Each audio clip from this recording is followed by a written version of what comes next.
This guide to bring down democracy was made possible with Ipsos Ice.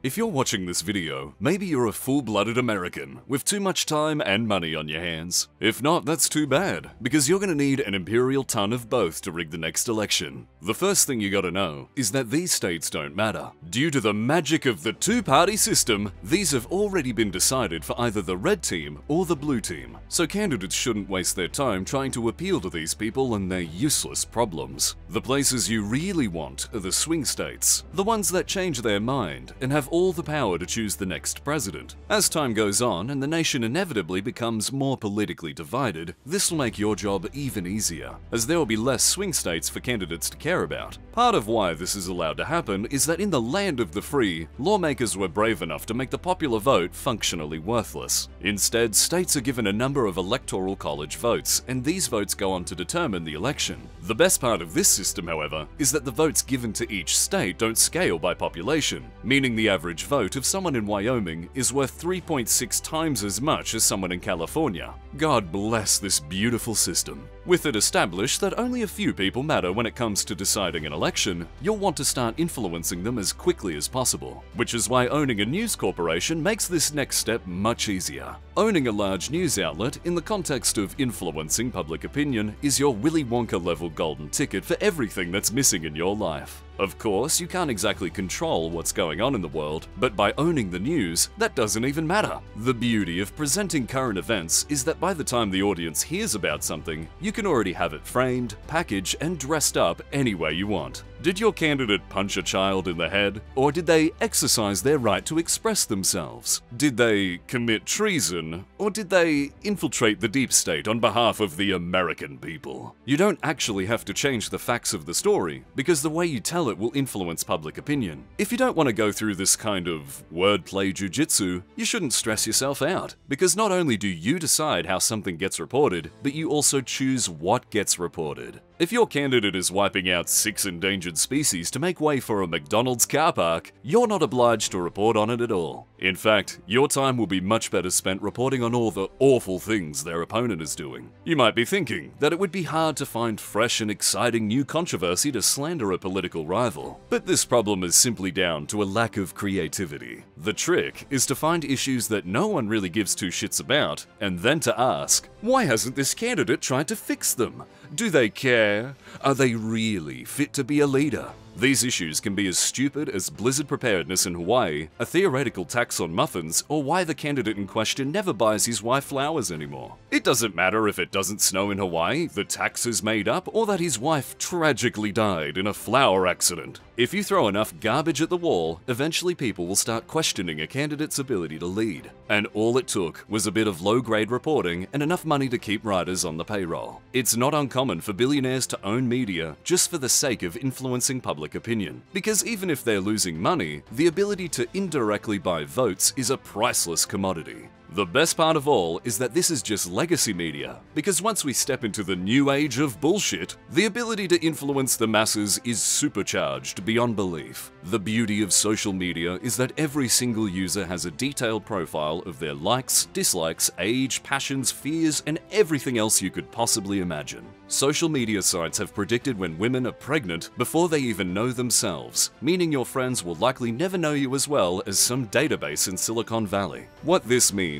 is that well-equipped individuals like yourself are able to specifically target tiny groups within swing states and deliver political messaging that means the most to these people. You could specifically target cat owners in Tucson, Arizona, and spread headlines claiming that a rival candidate is going to ban cat ownership within the city. Not only does it not even need to be true, but you don't even have to write an article. People won't click on the link anyway, so why bother? The trick is to bombard as many of these smaller groups as possible with as much shit as you can fling. Because even though it only takes 20 seconds to fact check something, no one really cares enough to do so. In fact, the more outlandish and stupid a headline is, the more it'll be shared around, and the more suckers you'll be able to turn against your political rival. The less a person knows about something, the more they're going to be spreading it around like wildfire, which is why you want your lab-synthesized bullshit to be as devoid of fact as possible. It's even better if they start fighting among themselves, because as long as the masses are divided by the dumbest shit imaginable, they won't even consider how your policies are going to be screwing them over for years to come. To make the situation situation even better. The majority of people usually don't bother to comment on shit like this, meaning the only people who will be speaking their mind are usually the ones with the most extreme views. This is great, because regular people will read their collective comments and assume that their views are held by the majority of the population, thus creating more people with the same radical views. These guys might be fucking crazy, but they're extremely politically active, and if you can rile them up enough, they'll become a very consistent source of votes when you need them the most. After all, the vote of a guy who believes that eating glue is the key to eternal happiness is worth just as much as the fella standing next to him with a PhD in macroeconomics. It just so happens that one is much easier to influence than the other.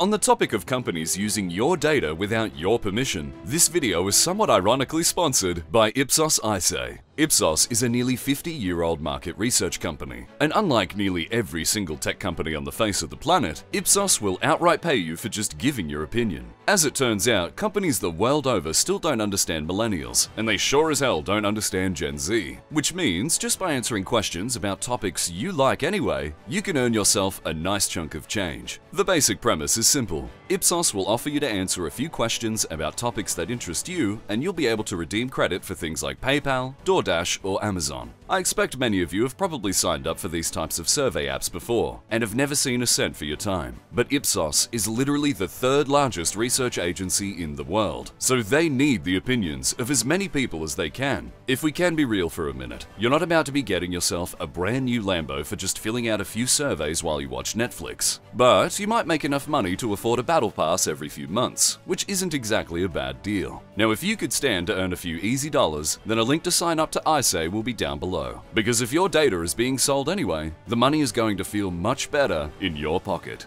Now let's get back to undermining democracy. At this stage, you've gone a long way to convince voters of your objectively correct point of view. But maybe the pesky opposition party is still trying to get in the way of your candidate coming out on top. Luckily, there's still plenty more fun tricks that can push an election in your favor. As we previously mentioned, the popular vote is useless, and instead, states are split up into a number of electoral districts which all have the same amount of power within a state. Now, trying to appeal to voters and listen to their problems can take a lot of time and effort, so an easier way to win votes is to simply change the district maps themselves. In most states, state legislators have the power to draw maps in any way they so choose, meaning the ones who can be extra creative can be much more favorable to one side over another. By strategically splitting up districts that have a strong population of your team and lumping together large populations of the other side together, you can essentially make one side's votes worth more than the other. After all, you don't need to have the most people to win the election, just the most districts. So just draw the most Picasso-looking shit until your side wins and enjoy the free votes. A handful of states unfortunately use independent commissions to stop enterprising individuals from very legally supporting their chosen candidate. But in most states, don't be afraid to whip out Microsoft Paint and get creative. By now, you've discarded the opinions of the majority of the nation and wiped out the votes of half of the rest. But you still haven't used the most powerful currency of all: money.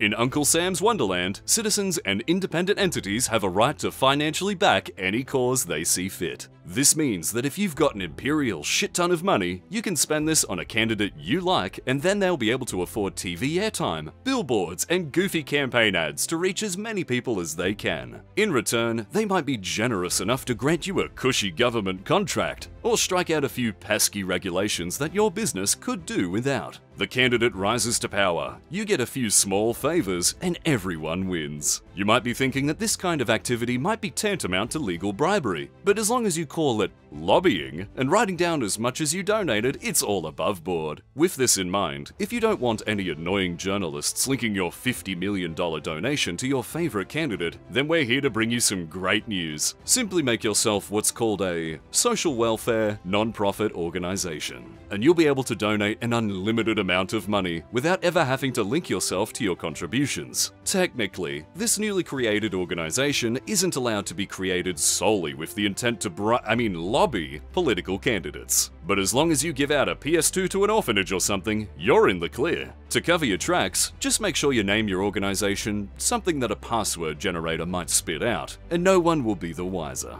If anyone starts bringing up that this system might be deeply flawed or detrimental to democratic systems, just activate your trap card and say something about the First Amendment. That shit might as well be a magic fucking spell in this country. If nothing else has worked up until this point, you might have to start getting serious. With the risks and complexity associated with voting machines, actually trying to rig the damn things is near impossible. But there are far easier ways to make sure that people you don't want voting never get to exercise their God-given right. It's actually simpler than you think. Firstly, you have to identify a group that your side isn't polling very strongly with. The next step is to introduce arbitrary barriers that will affect the group of people disproportionately compared to your own voters. If elderly people don't like your policies, maybe you start putting voting centers on the 8th floor of a building without an elevator. If your voters are poor, maybe just close a few voting centers in their area and make them line up for hours at the ones they have left. And if your voters are Australian immigrants, simply don't provide any kangaroo parking or ceremonial democracy sausages, and they won't show up at all. It's that simple. The idea that voter suppression has to be an inelegant practice with scary-looking thugs is as outdated as it is tasteless. Instead, those wanting to swing an election simply have to make the process of voting as painful and inconvenient as possible. An excellent way to synergize with previous strategies is to spread a targeted message that both sides are as bad as each other. This will make it easier for these groups to justify not voting and put you one step closer to picking up the W. If you've followed all previous steps, you would have ignored the opinions of the majority of the nation, replaced their grievances with ones you've made up, turned them against each other to avoid them turning on you, redrawn maps to artificially inflate your side's votership, given millions in legal, untraceable bribes, and made it unfathomably hard for unsavory demographics to vote. If you've managed to do all of this and still not won with the scales tipped so in your favor, then it might be time for reflection. Maybe your candidate should adopt more popular policies. Maybe they should become more empathetic to voters. Or maybe it's time to put on a funny beret and start planning a good old-fashioned coup. But that's a guide for another time. If this video helped you rig an election, leave a comment down below. Or if you have any fun tips on how to undermine democracy, be sure to share them so we can all learn together. I've been Cody from the Swag News team, and on behalf of all of us, have a fucking good one.